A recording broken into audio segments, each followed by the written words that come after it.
Olá, ouvintes! Tudo bem?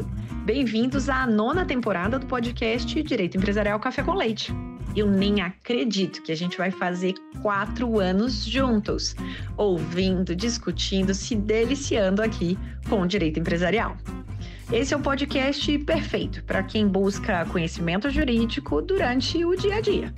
É a sua biblioteca em áudio, gratuita, repleta dos principais textos e autores do direito empresarial no Brasil.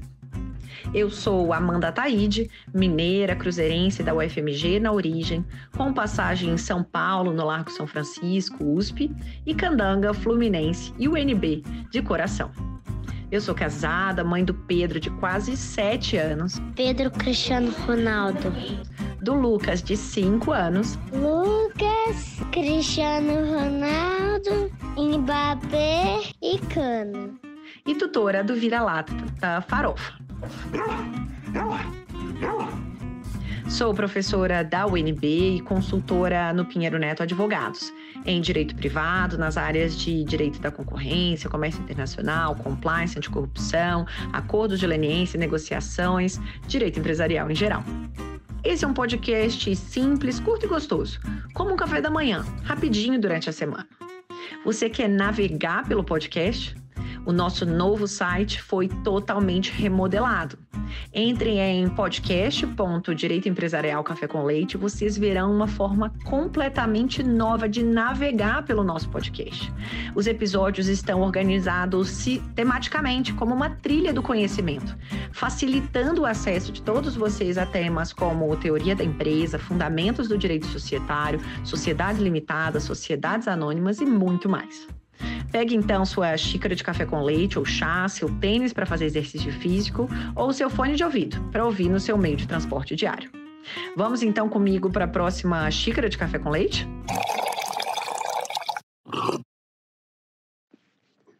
A nossa xícara de café com leite de direito empresarial de hoje vai tratar de um artigo de minha própria autoria, que foi publicado na revista da CGU, especificamente no dossiê especial de 10 anos da Lei Anticorrupção no Brasil, sobre experiências, aprendizados e perspectivas futuras. Publicado, então, no dia 31 de dezembro de 2024.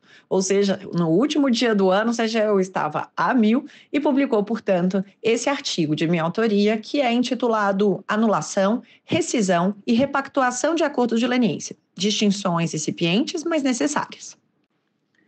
Esse artigo é fruto de uma reflexão longa que faço a respeito de acordo de leniência. Acordo de leniência, portanto, foi meu arroz com feijão, meu ganha-pão durante mais aí de 4 anos, enquanto fui, portanto, coordenadora do programa de leniência do CAD, responsável pela negociação de todos os acordos de leniência antitruste no Brasil. Nessa oportunidade, portanto, eu tive a alegria ali de ter uma experiência prática muito relevante em um período de muito uso, crescente uso dos acordos de leniência no Brasil. Depois dessa experiência no CAD, eu fui para o Ministério Público Federal. E no Ministério Público Federal, eu também trabalhei com acordos de leniência, aí também dando suporte, portanto, a acordos de leniência que tinham sido anteriormente celebrados pelo MPF, nas reflexões sobre a sua rigidez, sobre a possibilidade de sua revisão. O Manual dos Acordos de Leniência no Brasil, Teoria e Prática, que é objeto de outro episódio anterior aqui da nossa podcast Direito Empresarial com Leite, comenta um pouco sobre cada um dos acordos de leniência no Brasil. E esse livro foi, portanto, objeto da minha reflexão durante esse período pós saída no CAD, ali, a partir das reflexões trazidas no trabalho no MPF, do diálogo com CGU, TCU, AGU, STF, STJ, todas as autoridades aí que de algum modo já estavam atuando no âmbito da legislação anticorrupção e também novos acordos que vinham sendo promulgados, como o acordo de processo em processo de supervisão na CVM do Banco Central. Por que eu estou contando tudo isso? Porque esse livro, portanto, ele foi publicado ele foi publicado em 2019, atualizado em 2021 e está sendo atualizado, então eu espero em breve poder lançar aí uma nova edição para vocês. E fato é que, após esse período, a gente começou a ter um movimento crescente de questionamento judicial e administrativo dos acordos de leniência. Então, a gente começou a ter uma série de questionamentos teóricos e concretos por meio de consultas e pareceres que eu tive a oportunidade de exarar para arbitragens, para consultivo também, sobre a possibilidade de revisão dos acordos de leniência. E, portanto, eu achei interessante fazer algumas distinções importantes a respeito da tecnicidade do que seria essa revisão dos acordos de leniência. É nesse contexto, portanto, que esse artigo surge, tratando, portanto, das 3 espécies desse gênero revisão. Espécies essas que são, na minha opinião, anulação, rescisão e repactuação do acordo de leniência. Para chegar na discussão sobre a revisão do acordo de leniência, foi primeiro importante traçar algumas primeiras linhas sobre qual seria a natureza jurídica dos acordos de leniência. Isso porque a doutrina ainda diverge a respeito da natureza. Se é, portanto, um contrato administrativo, um negócio jurídico de direito privado administrativo, se é um ato administrativo consensual, se seria um acordo administrativo substitutivo, se seria um acordo administrativo integrativo. Fato é que o STF já afirmou posição no sentido de que os acordos de leniência possuem natureza dúplice, como ferramenta de abreviação das investigações administrativas e como meio de prova no processo administrativo. Nesse voto em que o ministro Gilmar Mendes tratou a respeito dos acordos de leniência no julgamento de mandados de segurança no STF, eu tive inclusive a alegria de ser citada pelo ministro. Essa definição da natureza jurídica dos acordos, ela repercute em embates que tem havido recentemente sobre essa possibilidade de anulação, rescisão ou repactuação dos acordos de leniência. Isso porque, por exemplo, se for considerado um negócio jurídico bilateral, poderia ser argumentada, de algum modo, uma maior abertura para a repactuação, tendo em vista a incidência de regras do direito privado. Caso seja considerado como um contrato administrativo, teorias como da imprevisão e da força maior eventualmente poderiam ser invocadas.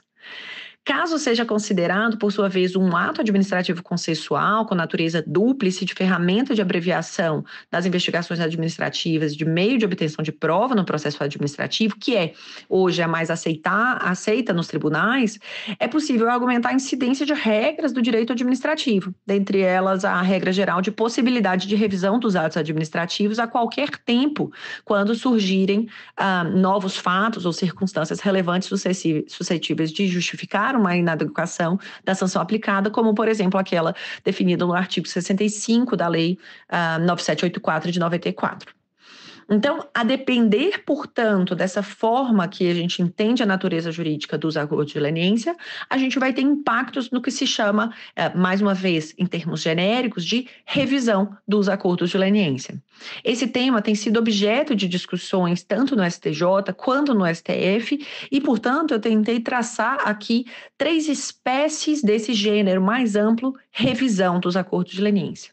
A primeira espécie é a anulação, a segunda a rescisão e a terceira a repactuação, cujas hipóteses não se confundem, têm requisitos específicos e consequências também diferenciadas.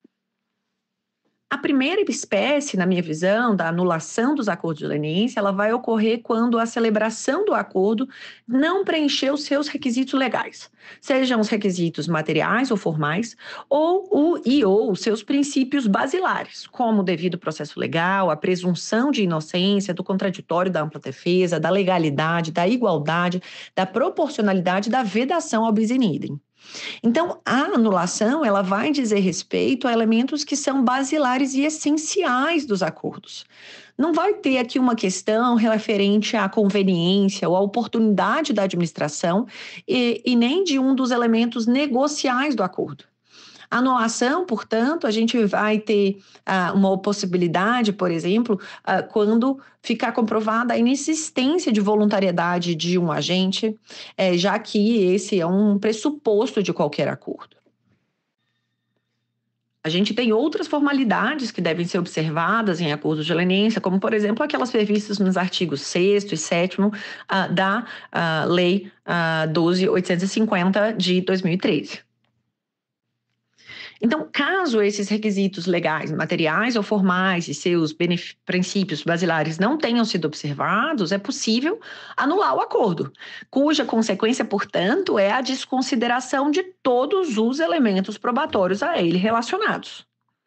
A gente tem que entender que, portanto, em caso de um acordo anulado, não é possível se utilizar das provas obtidas por meio do acordo, uma vez que essas provas não poderão ser utilizadas para processar os autores e coautores da eventual infração, se existentes.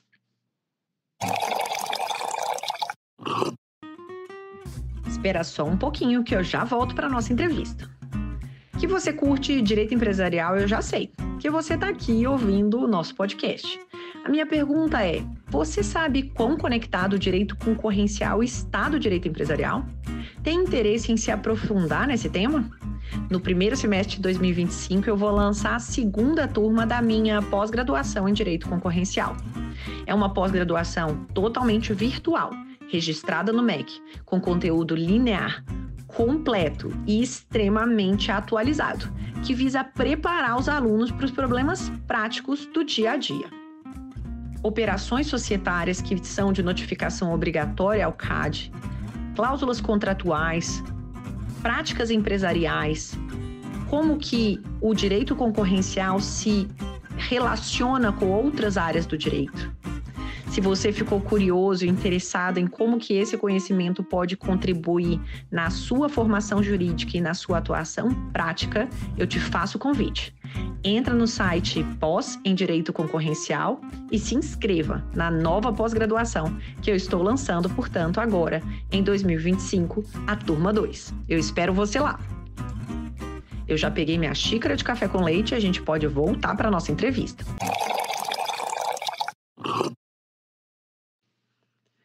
Uma questão que tem se colocado seria a consequência de uma negociação hostil e do chamado arm twisting. E aqui, na minha visão, essa hipótese talvez esteja mais próxima a um cenário, portanto, de anulação dos acordos e não em situações de rescisão ou repactuação, como por vezes tem sido interpretado esse argumento. Existem alguns casos atualmente em que os pressupostos de questionamento de um acordo de leniência são típicos, portanto, de uma eventual anulação do acordo de leniência.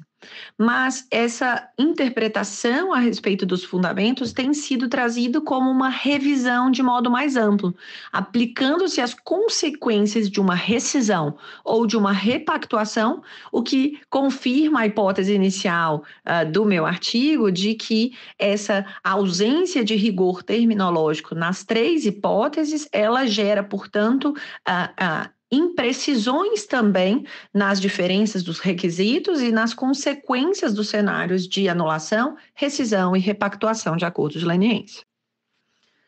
A segunda espécie, portanto, de revisão dos acordos de leniência seria a rescisão, que ela estaria, na minha visão, mais relacionada à eficácia da colaboração. Eficácia essa tanto processual quanto material. Ou seja, nesse caso a gente não vai ter ilegalidade na formação do acordo. A gente tem a autoridade pública que formula as propostas, toma as informações do colaborador que age em boa-fé, faz proposta acreditando que o agente com boa-fé e que o agente vai receber os benefícios, tendo relatado tudo aquilo que ele tinha de conhecimento.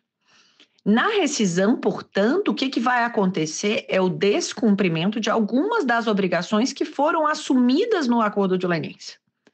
Então, o descumprimento, de obrigações e a consequente rescisão do acordo resulta na não concessão dos benefícios à parte que vai rescindir aquele acordo. Não vai haver, a princípio, a impossibilidade da utilização das provas que foram aportadas no acordo rescindido, caso a rescisão seja aí de uma rescisão por descumprimento do colaborador. Aqui é importante dizer que a maior parte dos acordos hoje que discutem rescisão, eles têm sido concentrados nos cenários de descumprimento por parte do particular. Ou seja, por não pagamento das verbas pecuniárias, por exemplo, por não apresentação de todas as informações. Mas, na minha visão, a gente pode avançar também o debate para o cabimento de uma rescisão também por descumprimento das autoridades públicas, com as consequências aí para o administrado. No limite, em caso de descumprimento pelas autoridades públicas, por exemplo, o administrado ele poderia deixar de recolher as verbas pecuniárias acordadas, mantendo os benefícios inerentes ao acordo? Então, no artigo, eu tentei traçar aqui uma parte tanto teórica de fundamento jurídico, quanto da experiência nos acordos de leniência com a CGU e a AGU e o MPF, da rescisão dos acordos de leniência, tanto por descumprimento do particular, quanto por descumprimento das autoridades. A terceira espécie de revisão dos acordos de leniência é o que eu chamo de repactuação, que também pode ser chamada, na minha visão, de renegociação, que objetiva, então, sanar eventuais dificuldades ou fatos surgidos durante a vigência de um acordo de leniência. Não estamos falando aqui de um ato que resulte em sua rescisão, portanto, não houve descumprimento de cláusulas, seja pelo particular, seja pela autoridade pública. A gente tem um acordo rígido, tanto em termos de legalidade da sua formulação, os requisitos materiais e formais e os princípios basilares, que seriam eventualmente uma hipótese de anulação, quanto em termos aí de sua eficácia processual e material, um eventual descumprimento, que seria hipótese aí de uma rescisão. A gente está falando aqui que na repactuação há dificuldades ou fatos surgidos durante a vigência do acordo que podem dificultar, portanto, aquele cumprimento. A repactuação, portanto, visa manter os benefícios do acordo ao colaborador e à autoridade pública e alterar alguma das suas premissas ou obrigações. Então, a gente não tem retorno às investigações, como aconteceria em casos de anulação, ou de rescisão com o uso, eventualmente, das provas entregues pelo colaborador, a confissão, sem a concessão de benefícios. A gente tem, portanto, na repactuação, a alternativa mais benéfica para os colaboradores que, eventualmente, queiram rediscutir os termos dos acordos de leniência. Um ponto que é importante mencionar é que a possibilidade de repactuação dos acordos de leniência por conta da desproporcionalidade das multas não tem ainda previsão na Lei 12.846, de 2013. A gente vai ter legislações posteriores que podem trazer maior clareza para essa rediscussão do cálculo pecuniário, tanto para a dosimetria da multa, metodologia do cálculo da multa, sugestões de escalonamento das circunstâncias agravantes e atenuantes, que podem, na minha visão, servir como uma inspiração para que se pudesse, então, recalcular os valores acordados e, eventualmente, solicitar uma repactuação. Então, aqui a gente vai ter uma possibilidade de modificação e rediscussão de elementos que foram trazidos, portanto, para o bojo daquele acordo.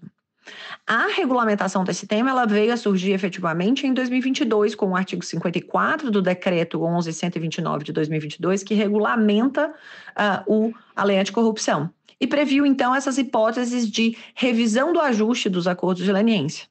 Então, é uma hipótese com o objetivo de alterar ou substituir obrigações pactuadas no acordo de leniência, desde que cumpridos alguns requisitos. Então, ela, me parece, está restrita a casos em que os acordos celebrados de boa-fé pelos particulares e com o objetivo de devido cumprimento das obrigações se tornou inexequível por razões alheias à vontade da empresa signatária ou diante de fatos novos surgidos na sua vigência. Essa é, na minha visão, a forma mais clássica de se identificar aqui uma hipótese de repactuação.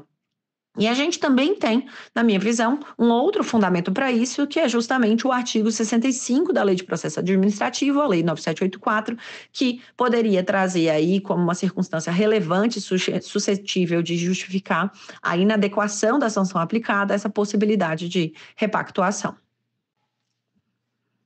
Então, como conclusão, feitas essas notas iniciais a respeito da natureza jurídica dos acordos de leniência, é importante diferenciar anulação, rescisão e repactuação, para compreender as possíveis razões que podem justificar a utilização de cada uma dessas espécies do gênero revisão dos acordos de leniência, que trazem, como a gente viu, consequências bastante diferentes, que podem ser mais ou menos benéficas a cada um dos colaboradores e com consequências também na investigação, trazendo, portanto, consequências para a atuação da autoridade pública.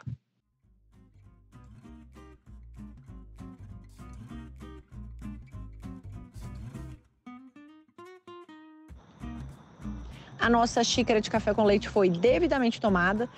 Agradecendo aqui a nosso convidado pela presença, a vocês pela audiência. Se vocês tiverem sugestões, comentários, não deixem de me procurar.